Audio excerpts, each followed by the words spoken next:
Je dois vous dire que je suis vraiment très honorée de participer à ce cycle de conférences après les conférenciers prestigieux qui m'ont précédée et vraiment très heureuse d'être parmi vous aujourd'hui. Ce que je voudrais essayer de faire, c'est de vous donner des pistes de réflexion pour mieux comprendre les pratiques médiatiques et communicationnelles des jeunes afin de les accompagner au mieux pour développer leur esprit critique face à des discours manipulatoires, alors tels les récits complotistes, mais également les discours de propagande, et vous verrez, j'essaierai d'élargir également un petit peu le propos. Alors, je précise simplement que pendant mon intervention, je vous parlerai des jeunes au sens large. Bien entendu, il s'agit avant tout d'une facilité de langage. Ce mot qui agrège comme ça des situations très différentes masque en effet des réalités qui sont parfois fort hétérogènes. Alors, dans un premier temps, je voudrais donc commencer cette intervention en vous proposant une sorte de photographie des pratiques médiatiques et communicationnelles des jeunes autour de deux axes, les loisirs et l'information. Alors, à propos des jeunes, peut-être qu'aujourd'hui, vous avez entendu une expression qui est celle de digital native, donc natifs digitaux. C'est en effet une expression qu'on utilise largement pour parler des jeunes générations, avec un objectif qui est très clair, qui est de souligner le bain numérique dans lequel les jeunes sont plongés maintenant dès leur naissance. Ce sont en effet des générations, celles qui nous entourent aujourd'hui, qui sont nées avec des téléphones portables, avec des ordinateurs, avec des smartphones, avec Internet, avec des tablettes. Et cela change un certain nombre de choses. Les jeunes générations sont aujourd'hui, et c'est très clair, des générations qui utilisent très très très largement les écrans. Alors je voudrais vous donner simplement quelques chiffres. Alors que j'ai tiré de l'enquête annuelle que l'Institut Ipsos consacre aux pratiques médiatiques des jeunes. Alors quelques chiffres. Ipsos constate, donc c'est la dernière édition, la démultiplication des écrans personnels, qui par exemple est un bon indice, je trouve, pour saisir cette immersion dans les écrans.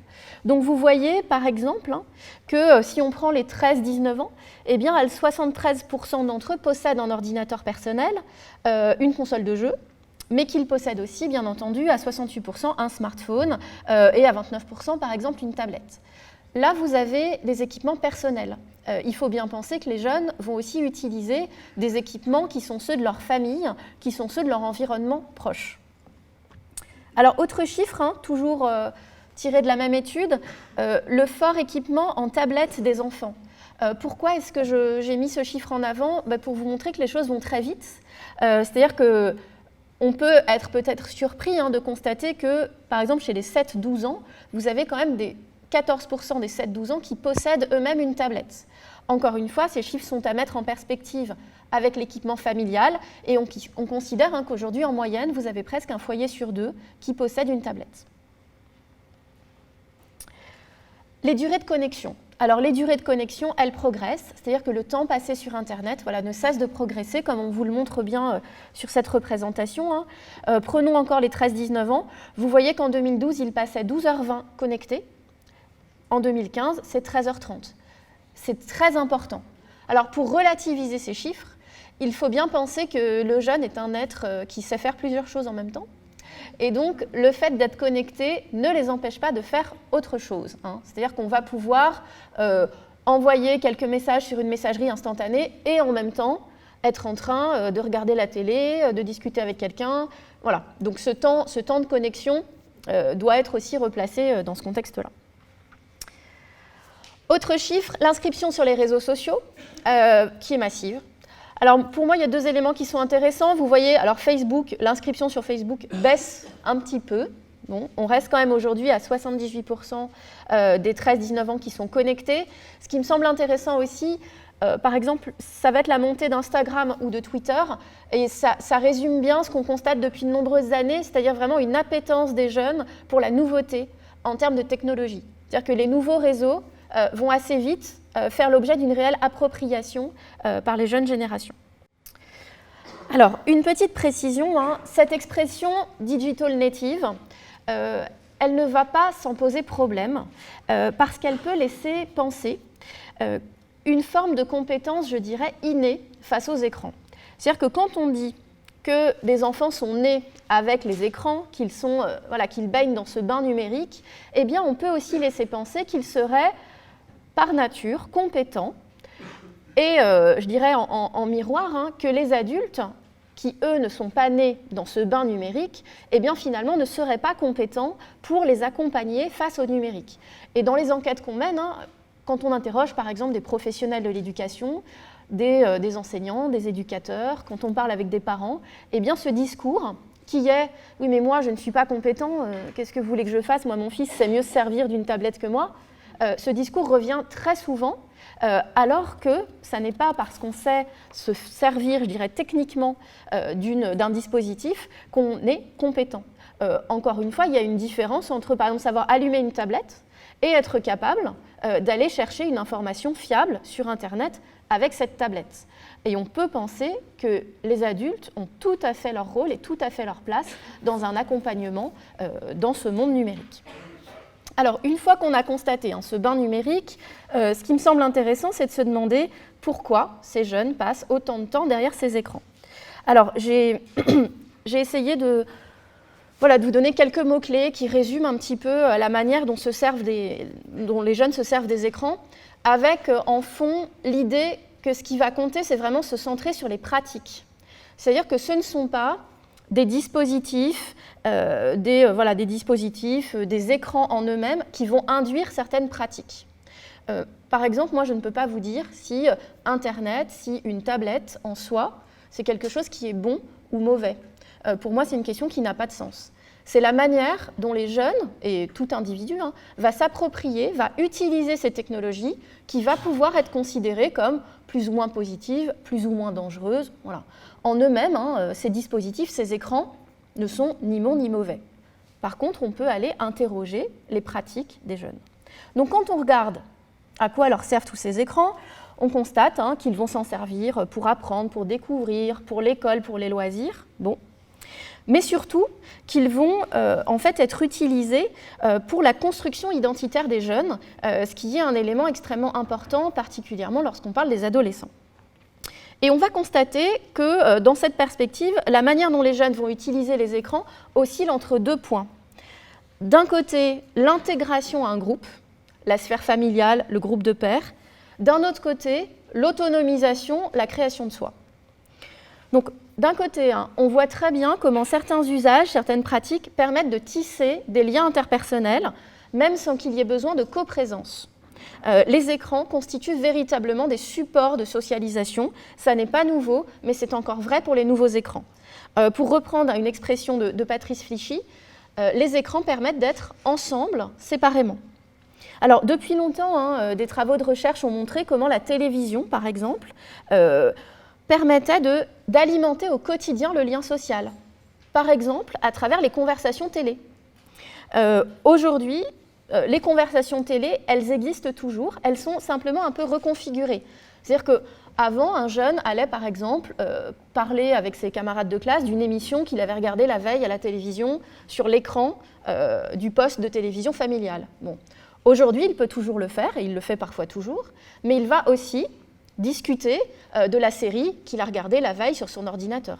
Voilà. On a une forme de reconfiguration, mais on a toujours ce lien social qui est alimenté par la pratique des écrans.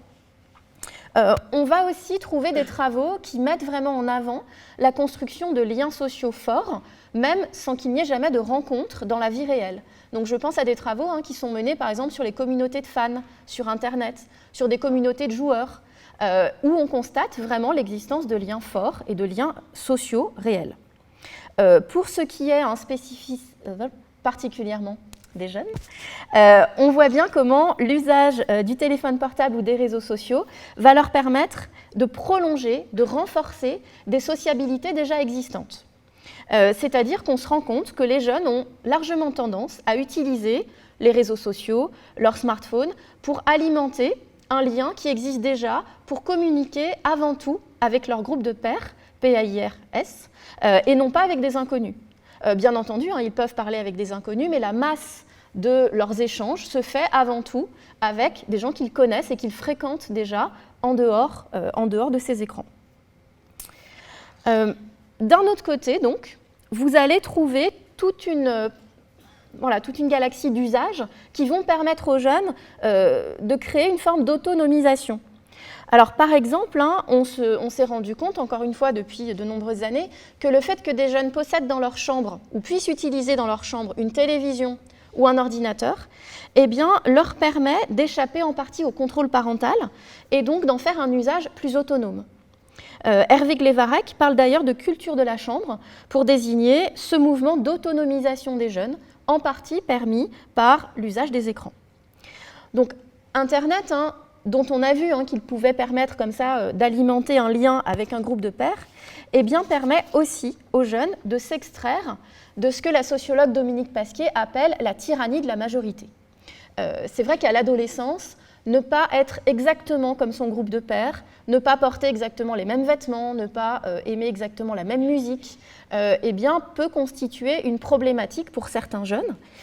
Eh bien, Internet va être utilisé dans cette perspective vraiment pour vivre une différence, quelle qu'elle soit. Dans une perspective proche, on se rend compte aussi que les écrans sont utilisés pour leur potentiel expressif. Les jeunes créent avec les écrans. Ils produisent des photos, ils produisent des petits films, ils produisent toutes sortes de créations numériques qui vont aussi être considérés comme des éléments qui participent à la construction, à la structuration de leur personnalité. Et même, je dirais, ces profils Facebook qui parfois nous semblent si étrangers parce que très individualistes et très dans une culture de l'exposition à laquelle on peut être un peu étranger parfois, eh bien, peuvent se lire comme des éléments qui permettent aux jeunes de construire leur singularité d'individus autonomes. Voilà. Je pense également aux travaux de Laurent Salard qui parle du téléphone portable comme une technologie du soi. Alors, pour continuer, je dirais, à dessiner à grands traits cette culture médiatique des adolescents, je voudrais maintenant attirer votre attention sur la question du rapport que les jeunes entretiennent avec l'information. Le premier point que je voudrais aborder, c'est sans doute une forme de rupture qu'on peut constater entre les médias traditionnels et les jeunes. Il faut en effet partir d'un constat, les jeunes mobilisent assez peu et surtout de moins en moins les médias traditionnels lorsqu'il va s'agir de s'informer. Cette rupture est spécialement nette pour ce qui concerne la presse écrite. Et spécialement, et encore plus précisément, je dirais la presse quotidienne d'information nationale. Alors pour vous donner encore une fois quelques éléments chiffrés, on constate que la presse écrite dans sa version payante fait de moins en moins partie de l'environnement médiatique des jeunes. Alors en 1973, on considérait que 36% des 15-24 ans lisaient un journal tous les jours ou presque. Dans la dernière enquête d'envergure menée sur cette question, en 2008, il n'était plus que 10%. Quand on essaye un petit peu de creuser ces chiffres, on se rend compte que les journaux qui sont lus, les journaux payants qui sont lus, sont avant tout des journaux issus de la presse quotidienne régionale et non de la presse quotidienne nationale, et concernent spécialement des jeunes qui habitent en dehors des grandes métropoles et qui sont plutôt peu diplômés. Il faut aussi noter que les chiffres de lecture de la presse gratuite, avec des journaux comme 20 minutes ou Direct Matin, qui sont distribués dans les grandes métropoles, ne sont pas non plus élevés.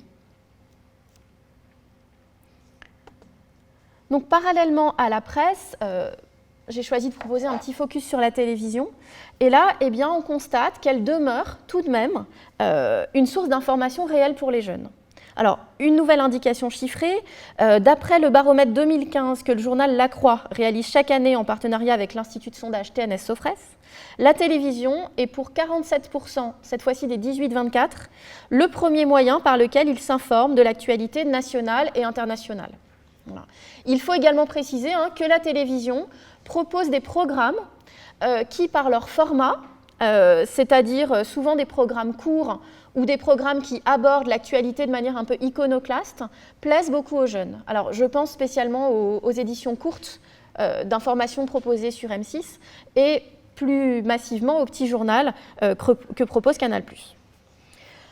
Alors, ces usages, selon moi, peuvent être mis en perspective avec différents éléments. Alors, d'une part, il faut bien garder à l'esprit que cette fréquentation, ou cette non-fréquentation plutôt, des médias traditionnels, est très liée aux habitudes familiales. En cela, ce que je vous donne comme information doit être affiné, bien entendu, en fonction de contextes familiaux qui vont varier. Voilà. Mais, et c'est ce qui me semble le plus important, et on l'a un petit peu évoqué en introduction, ce rapport, je pense, ne peut être compris que mis en perspective avec la question de la confiance et de la crédibilité que les jeunes accordent à ces médias. Comment, en effet, aller acheter un journal, aller regarder un journal télévisé, si on ne fait pas confiance aux médias qu'on va ainsi fréquenter. Or, et j'ai envie de dire malheureusement, les jeunes ne font qu'une confiance très relative aux médias traditionnels. Alors, plusieurs indicateurs peuvent nous le donner à voir. Moi, j'ai choisi donc ce chiffre, toujours issu de ce baromètre, la Croix TNS-Sofres, qui nous permet de lire que 60% des 18-24 ans estiment que les journalistes ne résistent pas aux pressions que l'on exerce sur eux, ne sont pas indépendants, que ce soit vis-à-vis du pouvoir, des partis politiques ou de l'argent. Et en cela, les jeunes sont un peu plus critiques que leurs aînés. Dans le même baromètre, on pouvait également constater qu'ils n'avaient pas non plus réellement confiance dans la manière dont les choses étaient rapportées dans les médias traditionnels.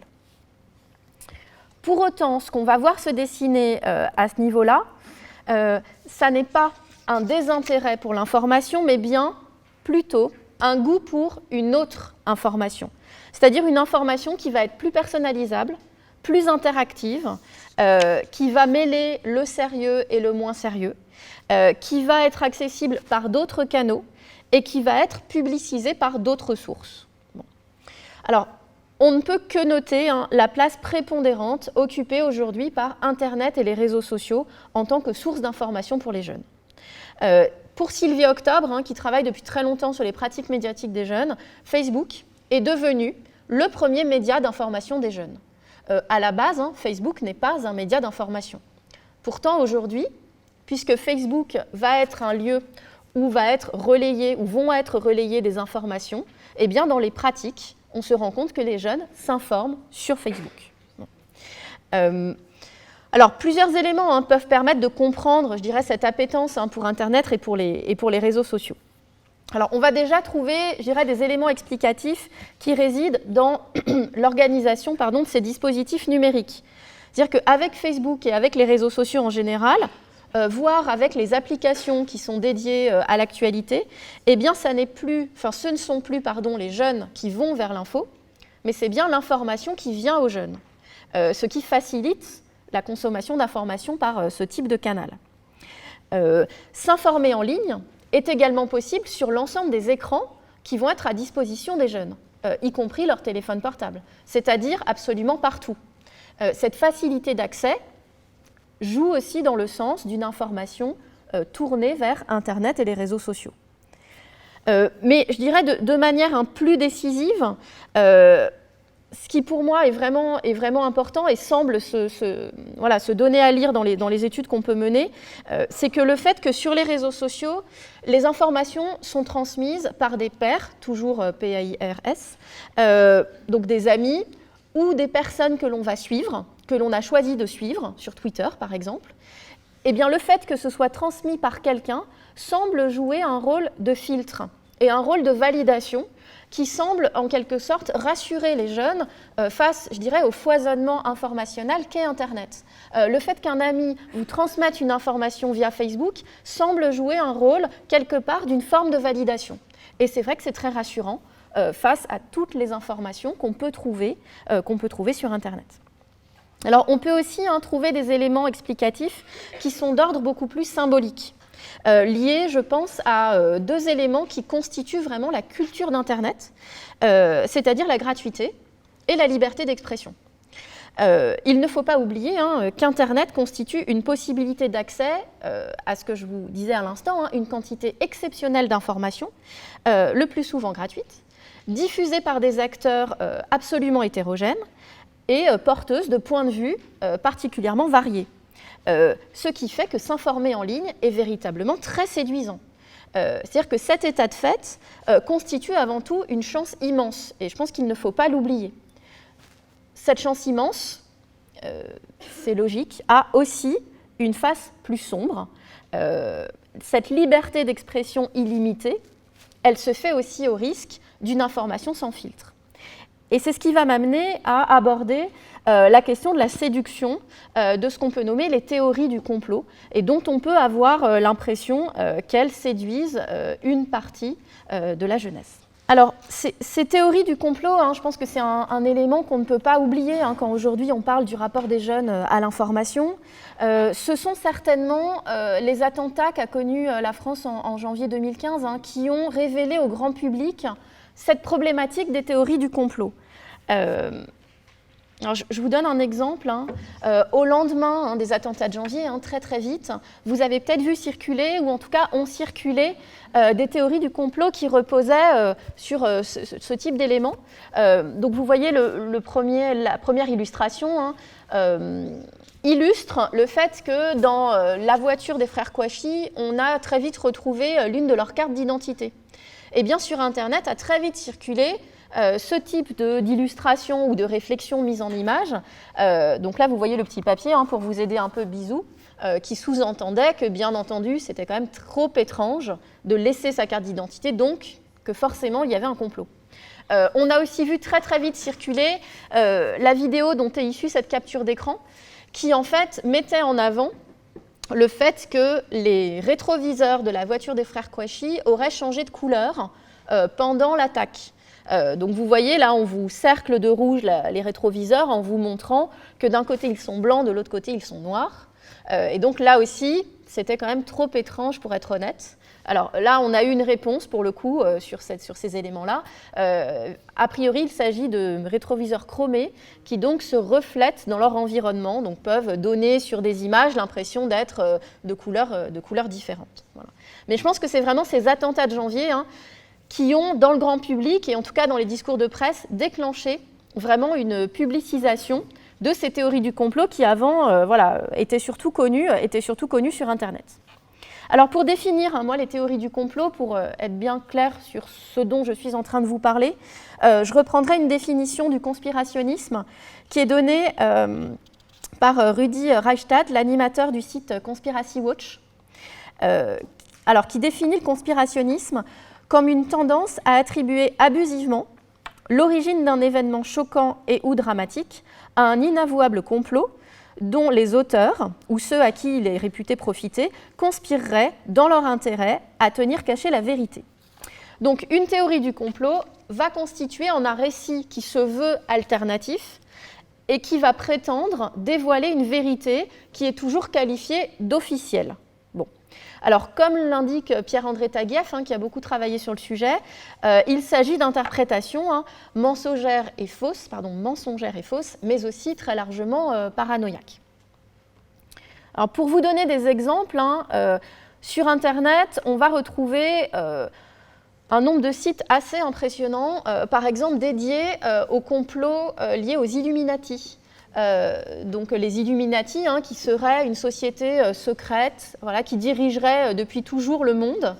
Et vous avez des pages et des pages et des pages de sites internet qui en fait décortiquent alors beaucoup de vidéos produites par des artistes mondialement connus. Donc là, vous avez Jay-Z et Beyoncé, vous avez Lady Gaga.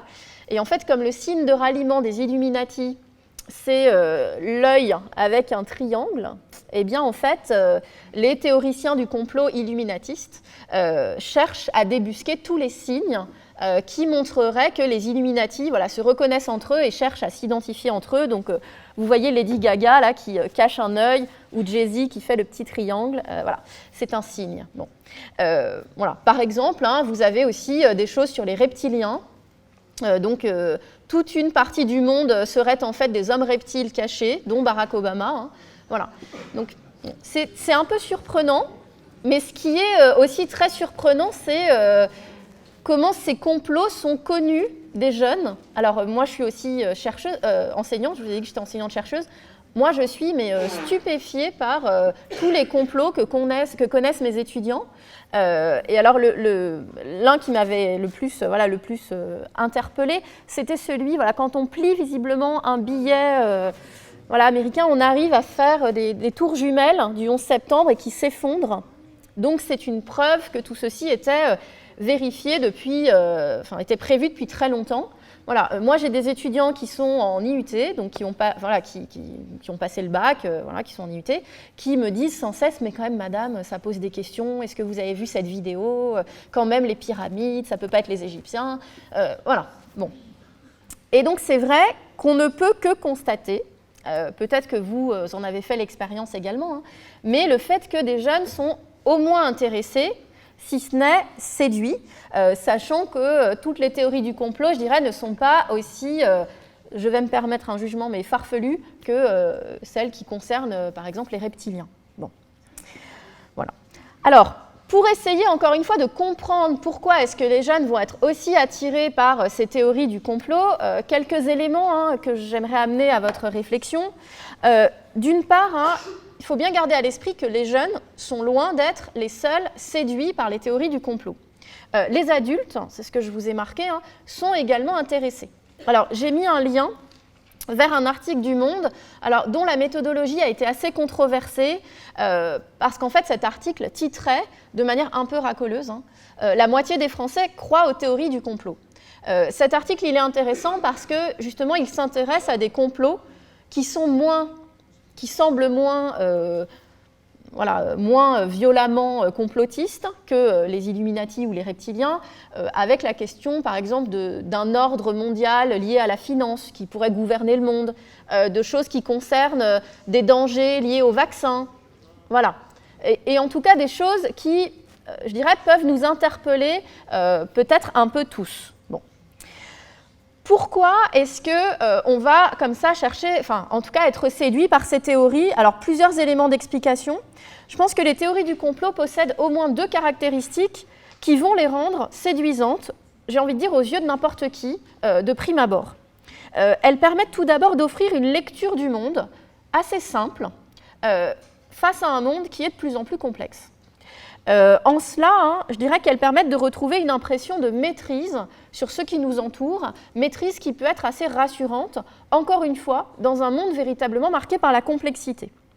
Elles viennent également combler, je dirais, un désir un peu vaniteux mais très humain, d'être celui qui sait, spécialement celui qui va savoir au milieu d'une foule de crédules. Alors, je vous renvoie par exemple ici aux travaux de Gérald Bronner, qui lui explique que les théories du complot sont fondées sur un effet de dévoilement très satisfaisant pour l'esprit, un sentiment proche de ce que nous ressentons lorsque nous découvrons la solution d'une énigme.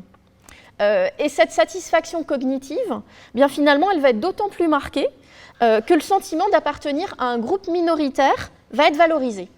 C'est-à-dire que celui qui adhère à une théorie du complot, il ne va pas avoir l'impression d'être marginal, d'être mis de côté, mais il va plutôt se penser comme un dissident, comme quelqu'un qui va faire partie d'une avant-garde éclairée, ce qui peut être très satisfaisant. Et ce qui peut être d'autant plus satisfaisant, par exemple, quand vous êtes jeune, et qu'en tant que jeune, vous êtes assez attiré par l'anticonformisme. Voilà, ce qui est une attitude assez répandue quand on a 18 ans. Bon.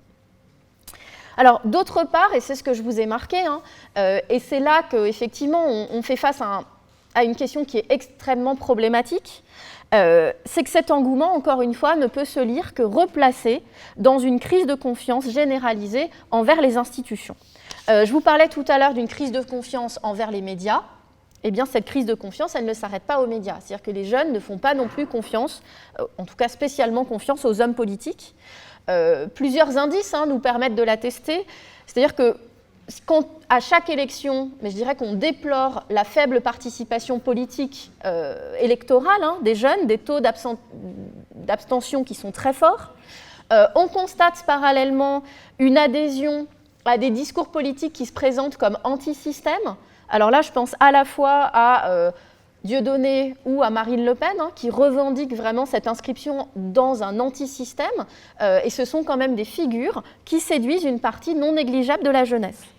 Dès lors, je dirais que quand vous n'avez pas confiance, eh bien forcément, vous êtes assez enclin à croire que des hommes politiques vous mentent, vous cachent quelque chose.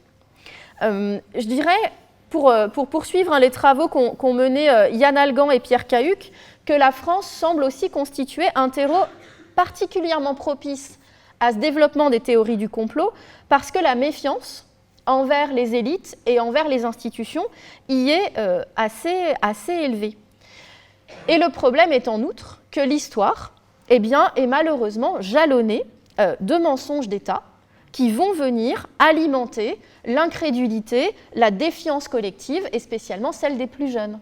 Je rappellerai, c'est des exemples que je cite régulièrement, mais que pour les plus âgés d'entre nous, le nuage de Tchernobyl était censé s'être arrêté à la frontière en 1986. Voilà. De manière un peu plus récente, le gouvernement américain a maintenu que Saddam Hussein possédait bien des armes de destruction massive. Voilà. Donc il faut aussi faire attention, je ferai juste une petite parenthèse sur l'usage de ces termes complotiste et conspirationnisme. L'idée, quand vous voyez que je m'inscris dans une forme de dénonciation de ces théories du complot, l'idée, c'est pas de vous dire que dans l'histoire, il n'y a jamais eu de complot, que jamais on nous ment, qui serait une vision naïve des choses.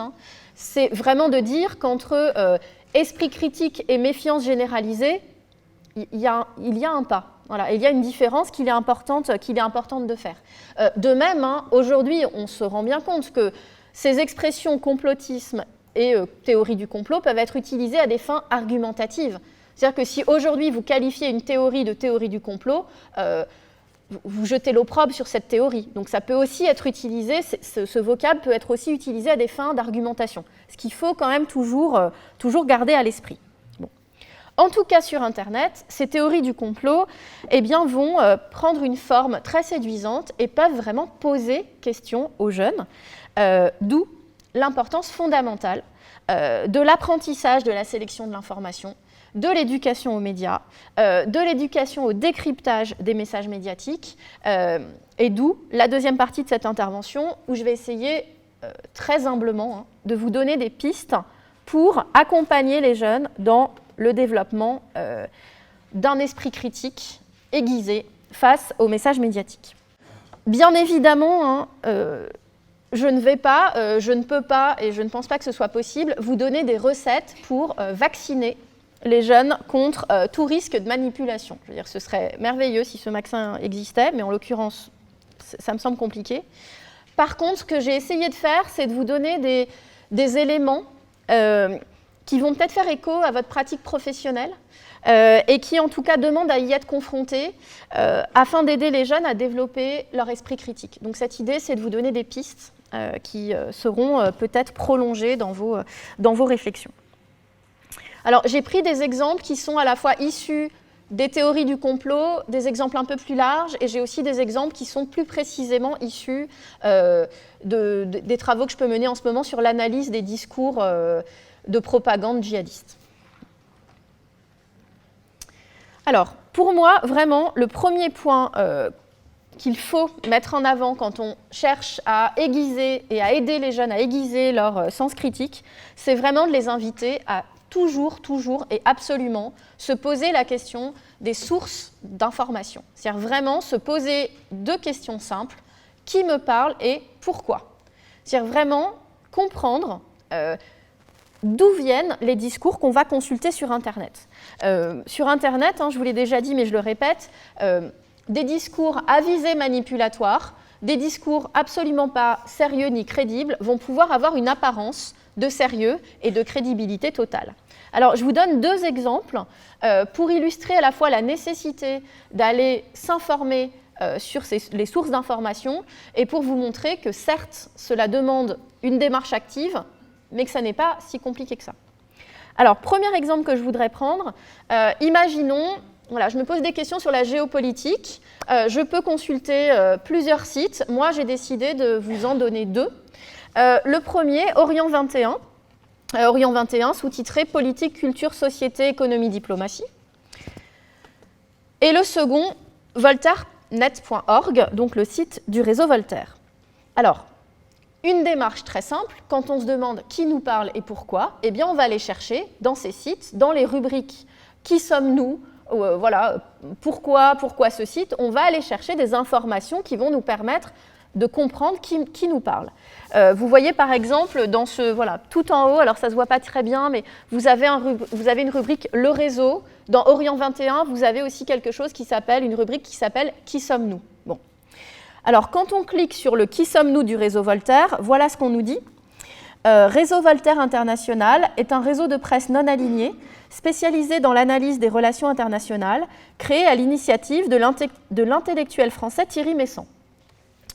Voilà, donc j'ai une information, eh bien je fais un petit clic droit sur Google, je vais chercher qui est Thierry Meyssan, et je tombe sur le grand ami des jeunes, et notre grand ami aussi, Wikipédia, qui nous dit « Thierry Meyssan, né le 18 mai 1957 à Talence, en Gironde, est un écrivain français, président fondateur du réseau Voltaire. Après s'être fait connaître en défendant le principe de laïcité en France, il devient l'un des principaux diffuseurs des théories du complot sur les attentats du 11 septembre. Quelques mois après ces attaques terroristes, il publie le livre « L'effroyable imposture », dans lequel il attribue leur responsabilité à une faction du complexe militaro-industriel des États-Unis. Installé au Moyen-Orient depuis la deuxième moitié des années 2000, Meyssan est aujourd'hui proche du Hezbollah, ainsi que des gouvernements iraniens et syriens. Il proclame son soutien au colonel Kadhafi durant la guerre civile de 2011 et au gouvernement de Bachar el-Assad pendant la guerre civile syrienne. Voilà. L'idée, ce n'est pas de dire aux jeunes, surtout, n'allez pas lire ce site complotiste. C'est de leur dire, prenez le réflexe d'aller voir qui vous parle et au moins vous savez d'où viennent les informations qu'on vous propose. Quand Thierry Meyssan écrit des articles sur la guerre en Syrie, quand il écrit des articles sur le 11 septembre, ça lui arrive encore, eh bien on sait d'où il parle. Et donc, on a un recul critique qu'il faut avoir face à tout discours médiatique. Quand vous allez sur le site de Orient 21, voilà comment Orient 21 se définit. Nous sommes un groupe de journalistes, universitaires, militants associatifs, anciens diplomates, qui avons l'Orient au cœur et qui voulons contribuer à une meilleure connaissance de cette région si proche et dont l'image pourtant est si déformée, si partielle. Avec nos propres moyens et avec des contributions qui viendront d'horizons multiples, d'ici et de là-bas, nous souhaitons offrir une approche riche et diversifiée de cette zone en pleine transformation, dont l'avenir nous concerne tous. Vous avez ensuite une liste de contributeurs, parmi lesquels on va trouver Laurent Bonnefoy, qui est chargé de recherche au CNRS, ou François Burgat, qui est directeur de recherche au CNRS, ce qu'on va pouvoir vérifier sur Google.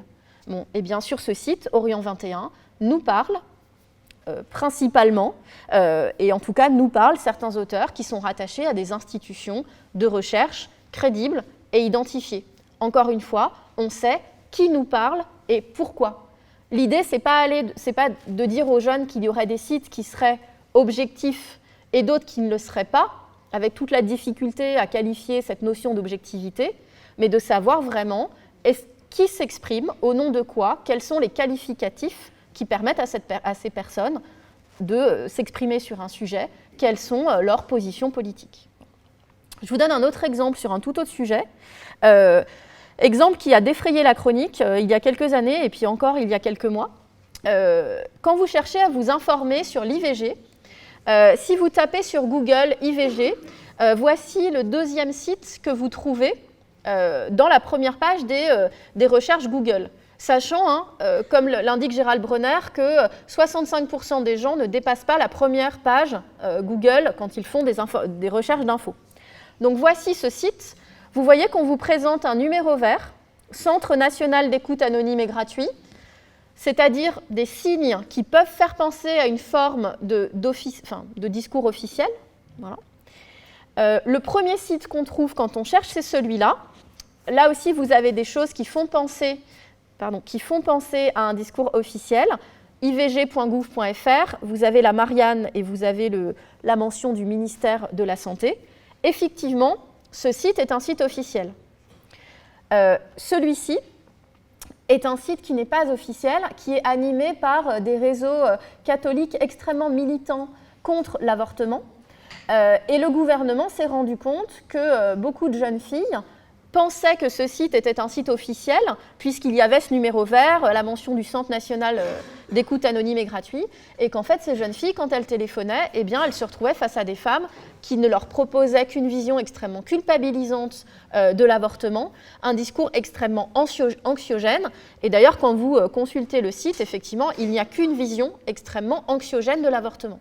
Le gouvernement a créé le second site dont je vous ai parlé uniquement pour pouvoir réagir et se dire il faut que nous diffusions des informations qui soient un petit peu plus ouvertes et qui émanent de l'autorité pour donner à des jeunes femmes, je dirais, toutes les chances de faire un choix de conscience pour quelque chose qui est on ne peut plus important.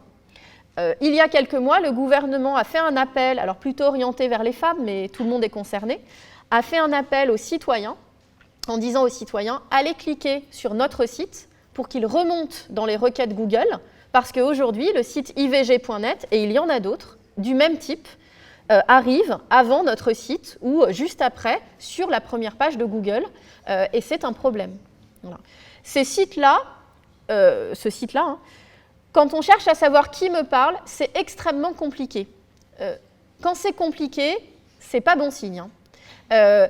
Une technique, c'est encore une fois, par exemple, de taper le nom du site en entier, c'est-à-dire ivg.net sur Google, et là, vous allez voir si on est sur quelque chose de controversé ou pas. Et très vite, là, vous allez trouver des articles du Monde qui vous parlent de cette polémique autour de manipulation de l'information autour des IVG. Vous allez aussi trouver différents noms, différentes études dans ce site. Encore une fois, on fait une petite recherche Google, on se rend vite compte qu'on va forcément se retrouver dans la galaxie catholique anti-avortement. Voilà. Mais ce n'est pas facile. Donc, aller vérifier ces sources, ça demande une action. Voilà, ça c'est sûr, ça demande un investissement. Mais pour autant, je pense qu'il est important de faire comprendre aux jeunes que cet investissement leur permet de faire un pas de côté et de ne pas se faire manipuler par, là, clairement, des sites qui cherchent à le faire. Voilà. Alors, autre élément, moi qui me semble particulièrement important, c'est l'idée de la réhabilitation des médiations journalistiques. Moi, quand j'ai commencé à donner des cours à la fac, il y a une dizaine d'années, j'étais jeune chargée de TD, j'étais persuadée que mon rôle, c'était d'expliquer à mes étudiants qu'il ne fallait pas prendre pour argent comptant ce que leur disaient les médias de masse. Voilà. Dans la lignée, je dirais, des études que je venais de terminer, j'étais vraiment sûre que mon rôle, c'était ça. Aujourd'hui, dans ma pratique quotidienne d'enseignante, j'ai l'impression que c'est presque l'inverse. C'est-à-dire que je fais face, et je pense que c'est une anecdote, mais je pense qu'elle peut faire sens. Moi, je fais face à des jeunes qui n'ont vraiment pas confiance dans les médias de masse et qui, de toute façon, ne connaissent pas leur fonctionnement puisqu'ils ne les fréquentent pas. Et donc, moi, il me semble important de réfléchir à un accompagnement qui, quelque part, réhabiliterait les médiations journalistiques. Comment ? Je dirais, dans un premier temps, ne pas oublier le rôle essentiel du journaliste en démocratie. C'est-à-dire qu'on va peut-être l'oublier, puisqu'on le vit au quotidien, mais le journalisme, le fait d'avoir des médias libres et pluriels, constitue la base essentielle de la démocratie. Et je pense qu'il est important de le rappeler. Dans cette perspective, je pense que les travaux qui sont menés par Reporters sans frontières peuvent constituer des ressources intéressantes, d'autant plus intéressantes à exploiter avec des jeunes, qu'elles permettent de replacer ce qui se passe en France dans le cadre de ce qui se passe dans le monde, et peut-être justement de prendre un peu de recul par rapport à nos jugements sur la liberté de la presse, le fonctionnement des médias dans le monde. Rappeler les règles de base de la fabrication de l'information et la valeur ajoutée du travail journalistique n'est peut-être pas quelque chose de superflu, d'autant plus, encore une fois, que les jeunes ne pratiquent plus les médias traditionnels. Je pense simplement que le fait de rappeler que le travail journalistique repose sur des enquêtes de terrain, repose sur le fait de croiser ses sources, voilà, des éléments basiques, mais qui ne sont pas forcément connus des jeunes. Encore une fois, l'idée, ce n'est pas ici de dire que seuls les journalistes peuvent délivrer une information pertinente, mais bien d'amener les jeunes à identifier les différentes sources d'infos en comprenant comment chacune d'entre elles produit son information. Ça me semble d'autant plus pertinent, je dirais, si on ne se focalise pas sur les, entre guillemets, alors je vous ai marqué ça de manière un peu brute, mais sur les mauvaises pratiques, ou en tout cas sur les médias qui peuvent concentrer le plus les critiques. Quand je discute sur ces sujets-là, souvent on me parle de BFM TV. On me dit, mais quand même, vous me dites réhabiliter les médiations journalistiques, bah oui c'est bien, mais bon, BFM TV. Mais oui, certes. Mais les médias français ne se résument pas à BFM TV. Et je pense que c'est important de montrer que les médias français ne se résument pas à BFM TV. C'est-à-dire qu'on peut montrer ce qui ne va pas, c'est très bien, mais est-ce qu'avant de montrer ce qui ne va pas, il faudrait pas aussi, ou parallèlement, montrer ce qui va? Alors moi, j'ai fait une sélection extrêmement subjective de choses qui, pour moi, vont bien, ou en tout cas pas si mal, ou qui me plaisent, ou qui en tout cas sont différentes. Donc je vous ai mis certaines choses, le 1, Mediapart, 21, Cosette, 6 mois, Cache Investigation. Je vous ai fait aussi mention du FIGRA, le festival international de grands reportages d'actualité qui se déroule bientôt au Touquet, voilà, qui met vraiment donc en compétition des reportages voilà, de terrain voilà, absolument questionnants et qui permettent, je dirais, d'élargir le regard qu'on peut avoir sur le fonctionnement de nos médias. Je vous ai aussi mis l'affiche du film Spotlight qui a obtenu le César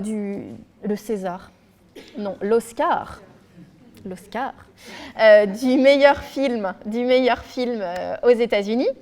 Et donc Spotlight raconte l'histoire vraie de journalistes du Boston Globe qui ont mis au jour un scandale absolument terrifiant de pédophilie au sein de l'Église américaine dans les années 2000 et qui montre comment leur travail quotidien a contribué à la révélation voilà, d'un scandale absolument gigantesque.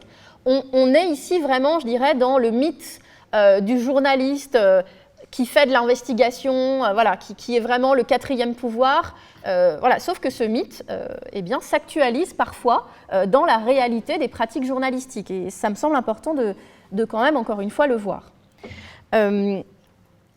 Autre point, du coup, que je vous ai mis avant dans ma présentation, mais il me semble aussi intéressant par rapport à ces médiations journalistiques de poser aux jeunes la question de l'impact de leur choix en matière d'information et de l'impact de leur pratique.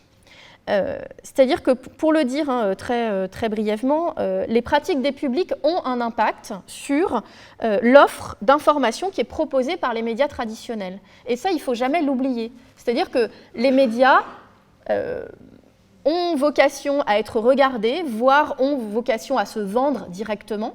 Ça ne peut pas se faire sans le public. Et c'est-à-dire que le public, par ses choix, oriente le paysage médiatique. Et c'est vrai que si jamais on achète un journal, si on ne regarde que BFM, eh bien, entre guillemets, je le dis un peu violemment, mais il ne faut pas s'étonner que les médias n'aient pas forcément non plus des conditions idéales pour mener leur travail. Quand on ne fait que regarder des chaînes d'infos, eh bien, finalement, il ne faut pas non plus s'étonner que l'urgence, la quête du scoop, eh bien, soit une des règles fondamentales qui structure aujourd'hui la fabrique de l'info au quotidien. Bon. Moi, j'avais été assez interpellée par la petite formule publicitaire que le journal La Croix avait accolée à son prix, qui est 1,80 € sur certaines affiches pour annoncer sa nouvelle formule. La Croix mettait « Notre indépendance s'achète ». Voilà, qui est un petit jeu de mots, mais qui résume bien la réalité. C'est-à-dire que si on veut des journaux indépendants des grands groupes, eh bien, encore faut-il les acheter. Voilà. Et donc, dernier point à ce niveau-là, qui va m'amener à ce qui se passe en ce moment et à des initiatives absolument fantastiques dont vous entendez parler, je pense, beaucoup cette semaine, c'est l'idée d'expliquer vraiment donc, comment marche la fabrique de l'info dans les médias traditionnels, peut-être en faisant faire les jeunes. Et alors, je vous dis qu'on en entend beaucoup parler cette semaine, puisque cette semaine, c'est la semaine de la presse et des médias à l'école, qui est animée en fait depuis 30 ans par le CLEMI qui est le centre de liaison de l'enseignement et des médias d'information, qui travaille depuis 30 ans aux côtés de l'éducation nationale pour accompagner les jeunes dans la compréhension des médias et du rôle des médias. Et certaines des activités phares du CLEMI consistent à faire. Donc les jeunes vont faire des reportages, vont écrire des articles, vont travailler avec des journalistes pour vraiment comprendre au quotidien comment se fabrique l'info. Et j'ai envie de dire comment mieux aiguiser son esprit critique que quand soi-même on est confronté à comment se fabrique l'info. Voilà. Ce qui permet, par exemple, de comprendre, je dirais que beaucoup de fantasmes qui sont liés à la malinformation peuvent être dissipés quand on revient aux conditions matérielles de production de l'info. C'est-à-dire qu'on se rend compte que parfois les erreurs que font les médias ou les stéréotypes qu'ils véhiculent eh bien, sont très liés aux conditions de travail des journalistes. C'est-à-dire que concrètement, quand dans une rédaction, on enlève 30% des journalistes parce qu'il n'y a plus d'argent, voilà. Quand il n'y a plus de journalistes spécialisés, eh bien, peut-être qu'on comprend mieux certaines erreurs qui peuvent se produire, par exemple dans la presse. C'est-à-dire que là où on peut voir, où on a peut-être des fois envie de voir un complot, une volonté de manipulation, eh bien, on va peut-être voir avec un regard orienté vers les conditions matérielles de production des choses qui relèvent de la matérialité du travail quotidien, puisque les journalistes sont des professionnels qui font leur travail dans certaines conditions, comme nous tous.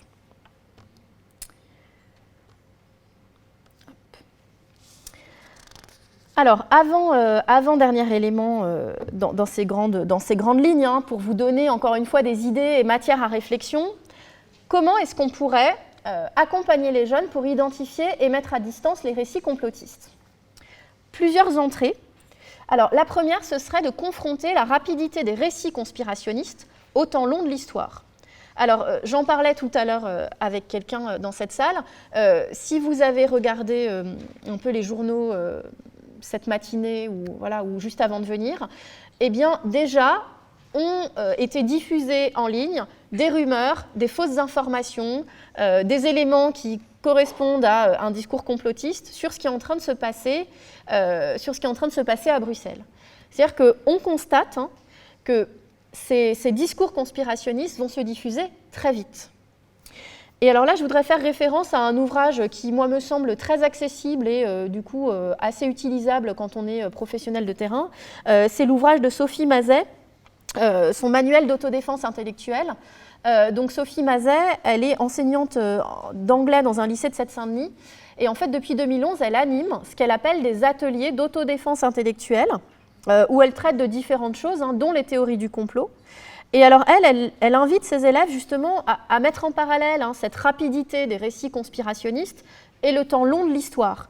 C'est-à-dire qu'elle leur rappelle combien il faut d'investigation, combien il faut de temps pour que des historiens aient réussi à mettre au jour certains complots qui ont véritablement existé. Alors l'exemple qu'elle cite dans son livre, elle, c'est l'exemple du rôle des services secrets américains dans la prise de pouvoir d'Augusto Pinochet à la place de Salvador Allende dans les années 70 au Chili.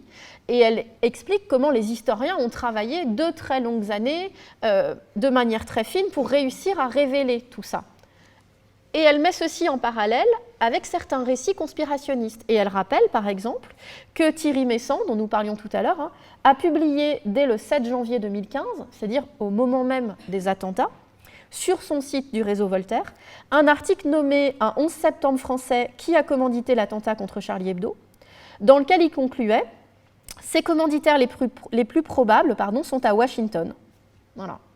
Donc, cette rapidité d'analyse doit poser question.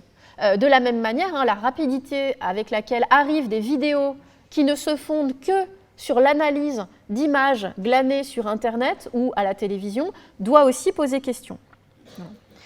Aujourd'hui, vous avez beaucoup de chercheurs et du coup beaucoup de ressources, enfin pas que des chercheurs d'ailleurs, et autres, mais donc beaucoup de ressources pour questionner le rapport des théories du complot à l'argumentation. Alors, je pense par exemple aux travaux d'Emmanuel Taïeb, de Pierre-André Taguieff, de Gérald Bronner, dont je vous ai déjà parlé. Et en fait, ces travaux permettent, je dirais, de distinguer certains traits communs à la rhétorique conspirationniste qui peuvent être identifiés et sur lesquels on peut amener les jeunes à réfléchir. Alors, le premier peut nous conduire à réintroduire les vérités irréductibles à la théorie.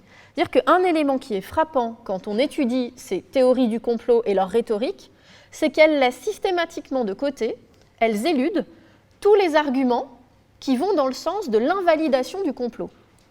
Et ça, c'est quand même remarquable. C'est-à-dire que si vous regardez, par exemple, les vidéos qui expliquent que les Illuminati ont construit les pyramides d'Égypte, jamais on ne vous parle de l'ensemble des preuves, de l'ensemble du travail d'historien, de l'ensemble du travail d'archéologie qui montre comment ces pyramides ont bel et bien été construites par les Égyptiens. Bon. Et donc on peut comme ça chercher à réintroduire les vérités irréductibles à la théorie. On va aussi pouvoir questionner les arguments d'autorité. Et ça, c'est aussi intéressant parce que ça permet d'élargir la réflexion. C'est-à-dire que les discours complotistes font un très grand usage de ces arguments rhétoriques qui vont chercher à habiller un propos d'un habit de scientificité, donc de respectabilité.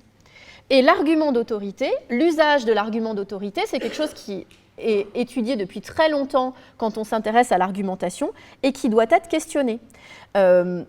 On peut par exemple faire un détour par la publicité, c'est-à-dire montrer comment la publicité, comment le discours publicitaire va lui aussi essayer de mettre en scène la science, le chercheur. Donc par exemple, quand on essaye de vous vendre un dentifrice, on vous présente un expert Oral-B avec sa petite blouse blanche. Voilà. Bon. Eh bien, quand on essaye de vous vendre une théorie du complot, c'est la même chose. C'est-à-dire qu'on va vous présenter des gens, qu'on nous présente comme des experts, des médecins, voilà, tout ce que vous voulez, pour valider la théorie qui va être présentée. Or, il faut toujours, mais quel que soit le type de discours, faire un pas de côté par rapport à cette expertise qu'on vous présente comme garante de ce qu'on est en train, de l'authenticité de ce qu'on est en train de vous présenter. Alors, je vous cite deux exemples. Sur le site Conspiracy Watch, vous trouvez par exemple un exercice qui est très intéressant, c'est-à-dire que ce site s'est livré en fait à questionner les titres de tous les experts qui étaient cités dans une vidéo anti-vaccination qui a été visionnée à plus de 800 000 fois sur YouTube, qui s'appelle « Grippe A, ce qui vous est caché ».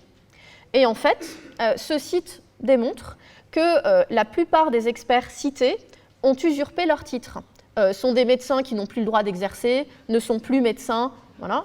Et, alors c'est pas tout à fait la même chose, mais voilà, replace ces personnes dans leur univers idéologique et montre par exemple que beaucoup d'entre elles sont liées à Alain Soral et à son site Égalité et Réconciliation. Alain Soral, grande figure du conspirationnisme français, plutôt situé à l'extrême droite. Bon.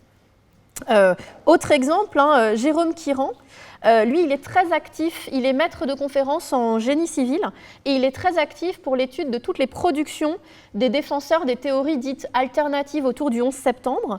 Et lui, il ne cesse de dénoncer le manque de compétences réelles de tous les experts qui apparaissent dans les vidéos qui sont postées, par exemple, sur le site Reopen 911, qui plaide pour une réouverture du dossier du 11 septembre. Voilà. Lui, ce qu'il vous montre, c'est que oui, ce sont des experts, mais pas dans le domaine concerné. Par exemple. Voilà, dernier temps, repérer et mettre à distance les visées manipulatoires, je dirais à la fois cette partie pour élargir et peut-être parler du coup de manière un peu plus spécifique de la rhétorique djihadiste. Alors, le premier point que j'aimerais aborder, c'est donc cette idée de repérer les effets recherchés par la construction des discours. C'est-à-dire qu'on peut, avec des jeunes, travailler sur de la déconstruction de discours, j'ai envie de dire quels qu'ils soient, en essayant de repérer les signes, les effets connotatifs, les effets dénotatifs qui vont être utilisés.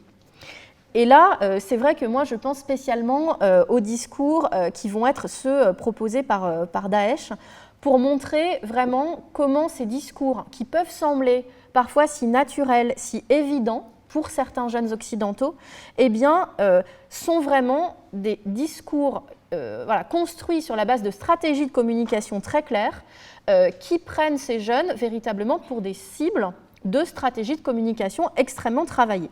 C'est-à-dire qu'aujourd'hui, on sait vraiment que Daesh s'est doté de différentes structures qui permettent de déployer une communication extrêmement professionnelle sur différents supports, magazines, vidéos, réseaux sociaux, en exploitant parfaitement les possibilités offertes par les technologies de l'information et de la communication.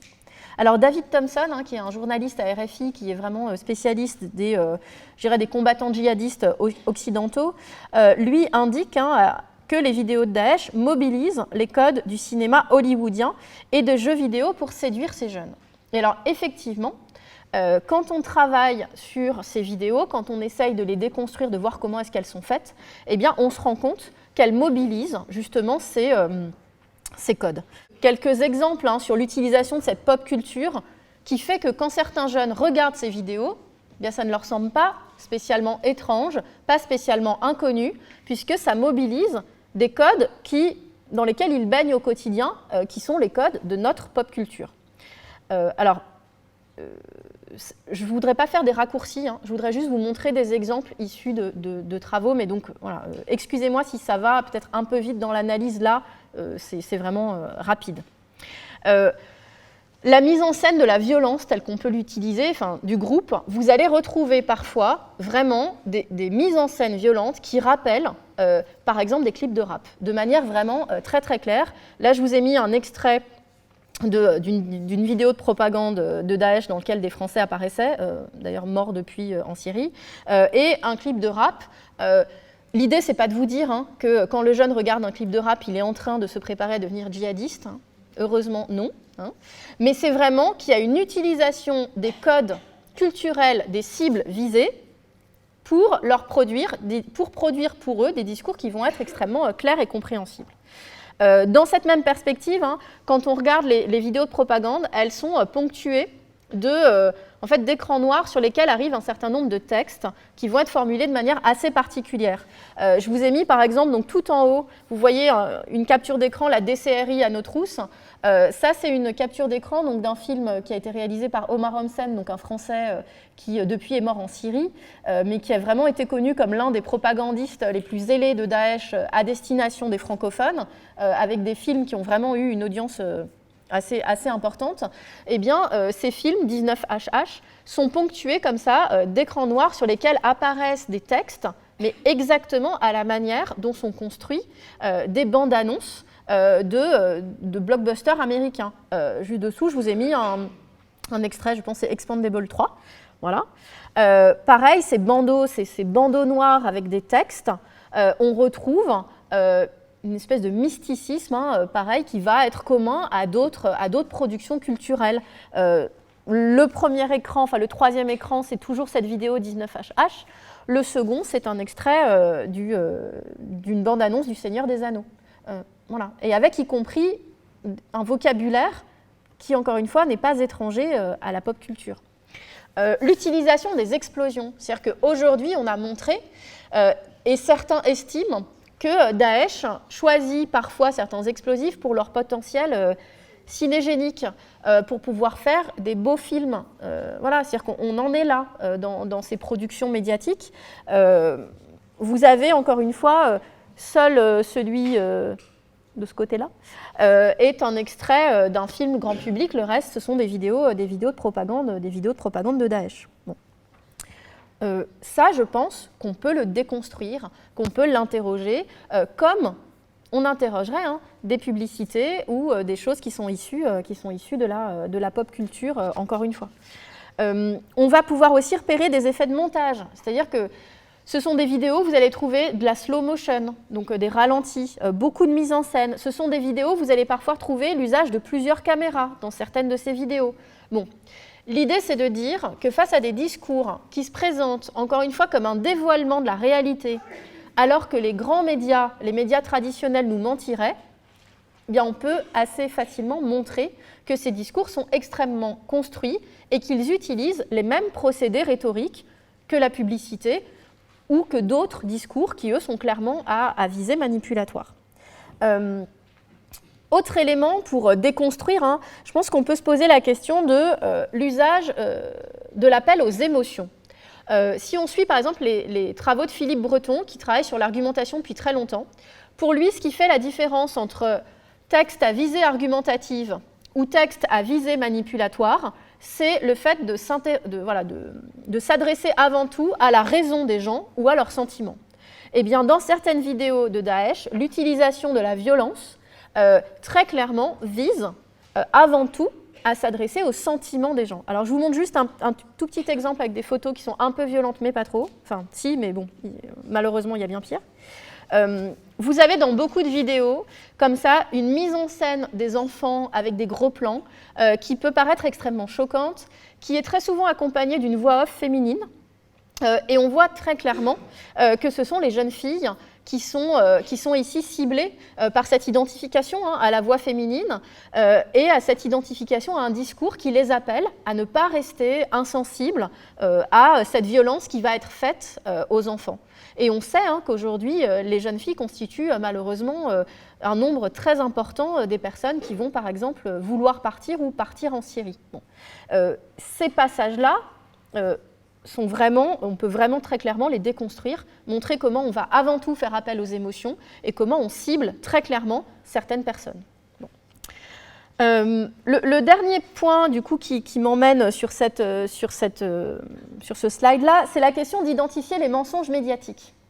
C'est-à-dire qu'on peut aussi penser qu'on peut retourner cette question des mensonges médiatiques. C'est-à-dire que ce soit dans la propagande djihadiste ou dans les théories du complot, ce qui sous-tend ces discours, c'est de dire que les médias nous mentent.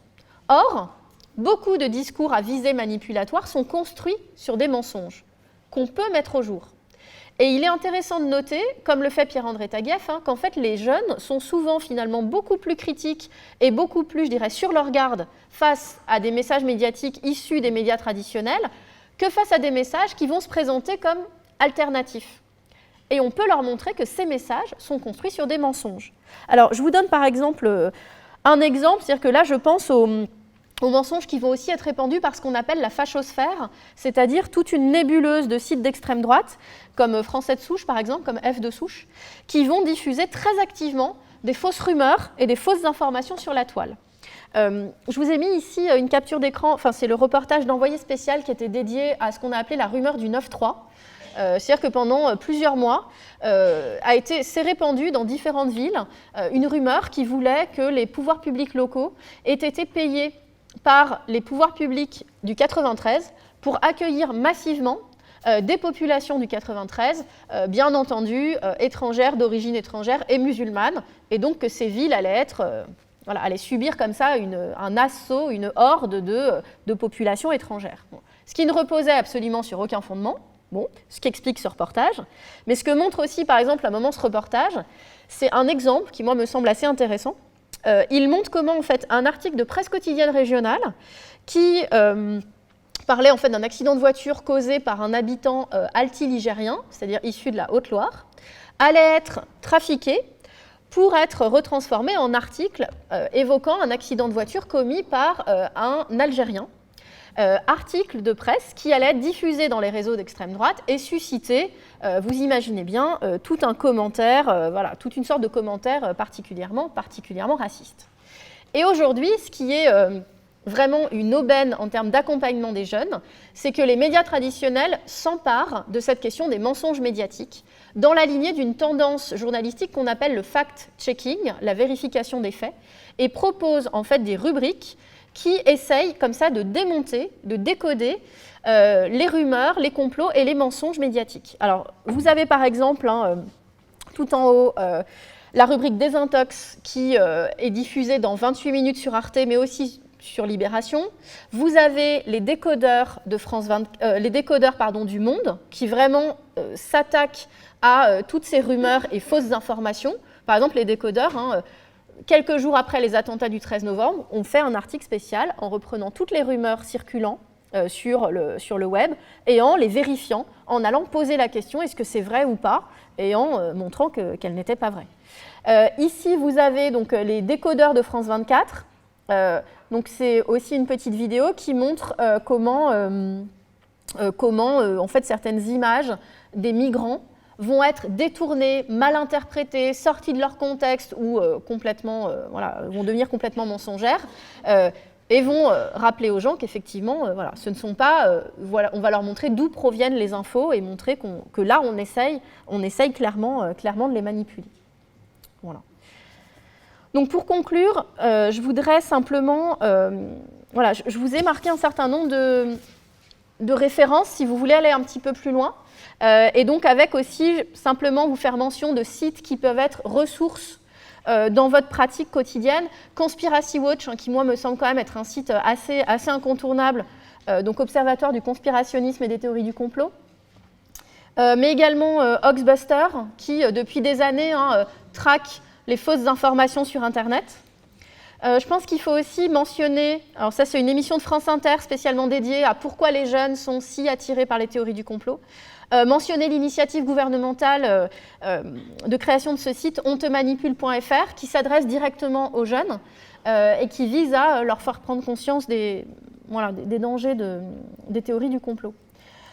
Et donc, juste avant de vous remercier, je voudrais vraiment souligner le rôle actif que les jeunes peuvent et doivent avoir pour développer leur propre esprit critique. C'est-à-dire que je pense qu'aujourd'hui, on ne peut plus être dans une posture simplement transmissive, mais qu'il faut exploiter cette jeunesse et vraiment se dire que c'est par les jeunes que va venir, je pense, la solution. C'est-à-dire que les jeunes doivent s'emparer du problème eux-mêmes pour développer leur esprit critique, mais aussi pour aider les autres à développer leur esprit critique. C'est-à-dire que toutes les recherches qu'on mène montrent qu'il est certainement plus efficace que ce soit les jeunes eux-mêmes qui aident d'autres jeunes à se préserver de ces manipulations, plutôt que ce soit une posture d'autorité transmissive qui essaye de le faire. Voilà, je vous remercie de votre attention. Merci beaucoup.